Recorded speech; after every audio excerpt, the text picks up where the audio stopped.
It was goals, goals, and more goals last night on Saturday Night Goal Rush. Welcome back to JKLFC, finally hands free. But let's get started with last night's game. Liverpool versus West Ham at Anfield. It finished Liverpool 5, West Ham 2. To be honest, it was a very chaotic game, and I'll explain right now. First off, let's start with the first half.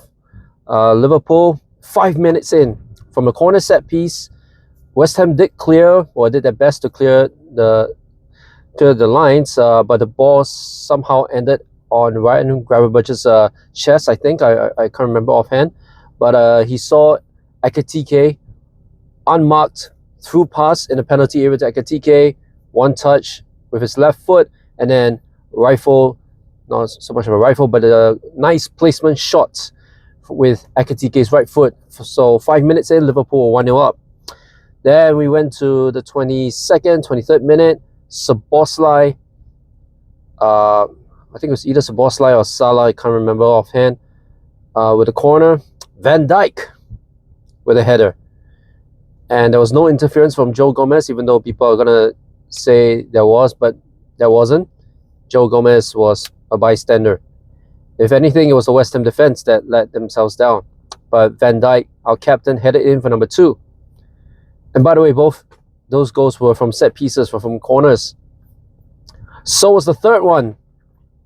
And before the third goal, there were a couple of occasions where Alexis McAllister could have just take the shot right away. But he delayed. He took his time. I don't know why. I was at Cook and Brew at Western Marina with some of the Liverpool fans, and we were screaming. We were screaming at McAllister to take the shot, but he didn't take the shot in the end. But when the third goal, or the third corner set piece that led to the goal, I think it was Ekitike that headed the ball back to the center. I got to go back and check it again. But this time, it was a McAllister volley.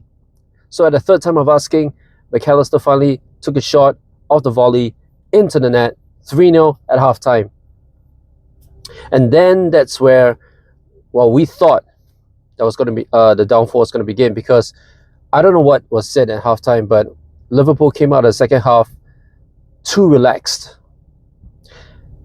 And how do I know this? How do we all know this? If you go back and watch the game, when the second half started, they were very lackluster.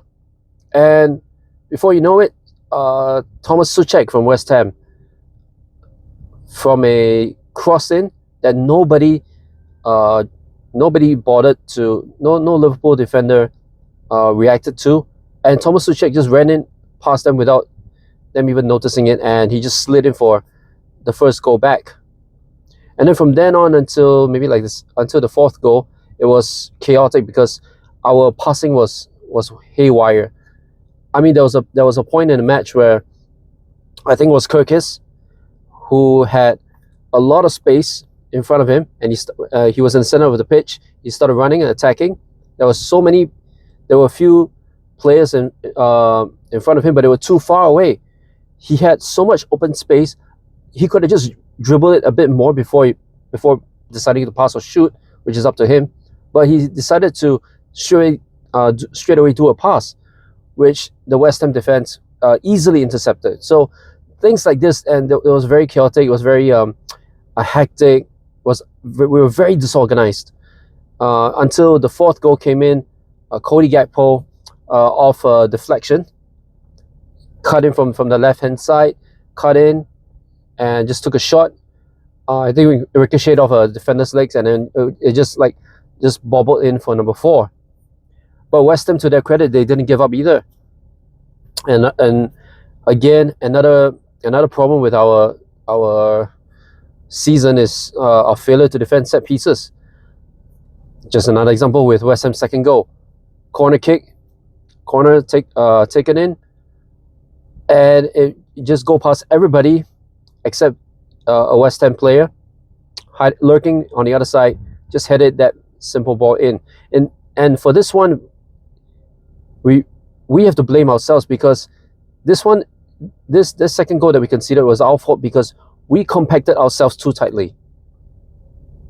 So what I mean by that is, if you go back and watch the second goal for West Ham, all the Liverpool players crammed themselves around the 6-yard box. Now you might think that it's reasonable because in the previous games, right, we were a little bit too spread out, and opposition players can come in the 6-yard box and just score. So I understand it, but even though it was reasonable, understandable, we still compacted ourselves too tight around Alisson, and as a result, there's a lot of space for the opposition to come in, and that's how the second goal was conceded. But at the end of the day, that's fine because our little dynamo, our right back dynamo, Jeremy Frimpong, ding ding ding ding ding ding. His debut. Yeah, still remember that? Came in as a subbing for Joe Gomez, cutting inside. I don't know whether he wanted to cross or shoot, but whatever. Deflected off another West Ham defender. I think that counted as an own goal, but if you think Jeremy Frimpong cares, I don't think he does. It was in the end, it was the 5th goal. Could have got a 6th, to be honest, in the closing stages. Trey Neone, our youngster, I think I feel sorry for him. I feel bad for him because in the closing minutes, in the stoppage time, Liverpool on the attack, and I think it was Salah, either Salah or Frimpong that crossed the ball in, cut the ball back, and Neone, he was running, he was in position, he took the shot, but he shot it. He put too much power into it, and the ball just flew over the bar. And we were like, oh, feel bad for him. He could have scored his first goal for Liverpool, but he's gonna learn from this. So, I really like to see Neone and Ingamoa more often, right? Because last night's subs were Frimpong, Ingamoa, Neone, and Trey Neone. So I think those were good subs. But then again, no offense, it was West Ham after all. They are now in 18th place. They're in a relegation zone, so they're trying to fight out of it as well. So I think when the score is 4-2 at that point in time, yeah, sure, why not? Let's just bring the youngsters in instead of Robertson, Curtis Jones, and Federico Chiesa. I think Slot made the right subs. So in the end, it was Liverpool 5, West Ham 2. We are now on level. We are in 5th place, level on points with Manchester United, who is yet to play. We're above Chelsea, who is playing Arsenal. I think they're playing tonight against Arsenal. We're level on points with Man United, but because of goal difference, we're still in 5th place. So it all depends on how Man United performs. Now, I said in my last YouTube short that last night was a really good game of football because it wasn't just Liverpool versus West Ham that was going on concurrently. There were 2 other games, Newcastle versus Everton, and the other one, which to me could be the game of the season. It is without question a contender for game of the season for the Premier League this season, and that's Burnley versus Brentford. But let me start with Newcastle and Everton first. It was a back and forth. Everton struck first in the first half, and Newcastle equalized shortly after. And then I think just before halftime, Everton was up again. Now, in the second half, Newcastle tried to fight back. They almost had a goal of the season contender for an equalizer when Sandro Tonali he shot a thunderbolt towards the Everton goal. If not for Jordan Pickford and a crossbar, it would have been 2-2. That would have been a goal of the year contender, goal of the season contender. But Newcastle did equalize in the end with, I think, I'm not sure who it was because I was busy watching Liverpool and West Ham. But Newcastle equalized in 2-2. But 90 seconds, no, actually even less than 90 seconds later, Everton were back again, and they scored again 3-2, and that was the scoreline at full time. But the game of the season contender, even more exciting than Liverpool versus West Ham if you are neutral. Burnley versus Brentford. See, just before halftime, Brentford were up 3-0. So think about this for a second, all right? 3-0 in the first half for Brentford, but just before halftime, Burnley pulled one back. And then towards in the whole of the second half was the Burnley show more or less. And Burnley fought their way back from 3-1 down at halftime to 3-3. And then towards the end, Brentford scored what was initially thought it was eventually the winner, 4-3. So Brentford scored in the dying minutes, 4-3. I think this was probably about 89th minute and all that. And then they went into the stoppage, I think the 7 minutes of stoppage time. And in the 96th minute, we all thought, because I did stay behind after Liverpool versus West Ham and watch the ending of that match, because that match really captivated all our attention despite watching Liverpool versus West Ham. We all thought in the 96th minute that Burnley equalized to make it 4-4. So it was real cinema. That match was real cinema. We thought it was going to be 4-4 because once Burnley equalized, and it took, I think, 3 minutes of VAR check, and it was a really close one because I watched the VAR replay as the match was going live. To be honest, I thought it wasn't handball because the VAR check was for possible handball before the shot in. Honestly, I didn't think it was a handball. I thought it hit the players. The ball hit the player's rib cage first before it ricocheted maybe off his elbow or something like that.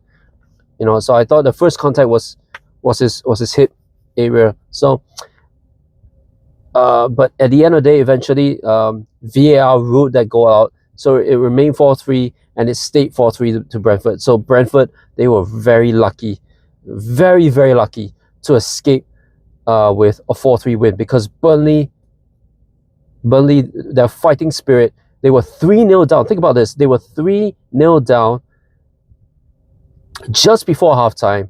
Then they pulled one back in first half stoppage time. And then the second half, they fought and fought. Then it became 3-2, and then it became 3-3, only for Brentford to score the eventual winner at 4-3, and then they thought they equalized at 4-4. It was pure this is cinematic at its, not say at its best, but if you're talking about like I said, game of the season contender, this game is without question a game of the season contender, even more cinematic than our win against West Ham 5-2, even more cinematic than Newcastle versus Everton. That game itself was quite good as well, as the edge of the seat kind of match.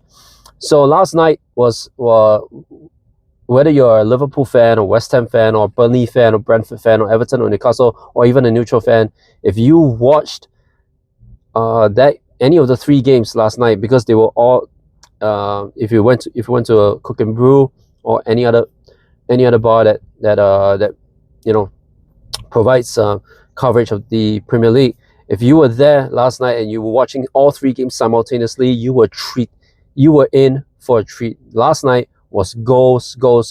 Eventually, let me see, 7 goals at Anfield, 5-2, 7 goals at Turf Moor, 4-3, 5 goals at St James's Park, 3-2. So if you do the math, 19 goals in the space of 2 hours, spread among 3 matches. That was, for once, that the goal rush that the Premier League always promote on the Goal Rush Saturday, that lived up to the hype. It was goal after goal after goal, and I was thoroughly entertained. What a treat it was for me, for all the Liverpool fans, and for all the football fans who watched last night's games.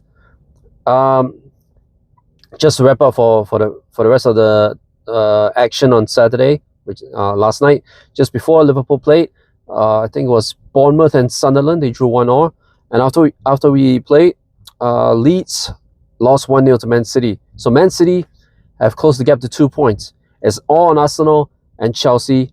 I think it's tonight, right? It's all eyes on that match. I believe it's the Emirates, where Arsenal hosts Chelsea. Let's see if Arsenal can respond to the pressure because now the gap, there's only 2 points separating first and second. Can Chelsea try and get a result to keep up with the Champions League placement? So this is gonna be a great weekend of football. And so to wrap up this video, 5-2 Liverpool, comfortable winners at the end of the day, even though it was chaotic. We move on to 2 nights at the Molineux.